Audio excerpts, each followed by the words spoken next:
uGavin Msimangu usethathe ukutheleka kwabadlali abasha abavikelayo kwi-Kaizer Chiefs njengogqozi lokuthuthukisa umdlalo wakhe ngaphambi kwesizini ka-2024-2025 ye-Betway Premiership. Amakhosi azoqala umkhankaso wawo ngokuvakashela eFree State Stadium lapho ezobhekana khona neMorumo Gallants ngoMgqibelo. Abaphathi be-Chiefs baseka umqeqeshi omusha uNasruddin Nabi ngabadlali abaningi abasayinisiwe okuhlanganisa nabadlali basemuva abasha uNacho Miguel wase-Angola kanye nomdlali wasemuva weBafana uRashwin Dodle bazoqhudelana noGavin Msimangu, Elmisip Dap noThatanya Kodehlokwe ezindaweni zasemuva.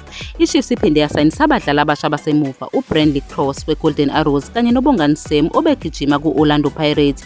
Kimina kuvele kugqame ukushoda kwezokuvikela ngesizini edlule. Ekuvikeleni azange senze kahle ngendlela ebekufanele senze ngayo, kusho uMsimangu. Ukuza kwabo ukuzama ukuthuthukisa indlela esivikela ngayo emidlalweni wethu. Lokhu ngikubheka njengethuba lokuba ngcono uma abadlali abasezingeni eliphezulu befika. Kuphoqa ukuthi uthuthukise umdlalo wakho futhi uthuthuke njengomuntu. I-Chiefs ibisebenza kanzima ku-extra season. Ukuhluleka kwayo kungena ku-M10 8 kusho ukuthi isizini yayo yokuncintisana iqala ngoMgqibelo. Kubanika isikhathi esengeziwe sokufunda amaqhinga kaNabi, kodwa kuyacaca emazweni kaMsimangu ukuthi akasakwazi ukulinda ukuthi kuqale isizini. Ngicabanga ukuthi kube nemihlomulo emibili, kusho uMsimangu. Okokuqala, umqeqeshi uthola isikhathi esengeziwe sokubeka phansi amaqhinga akhe.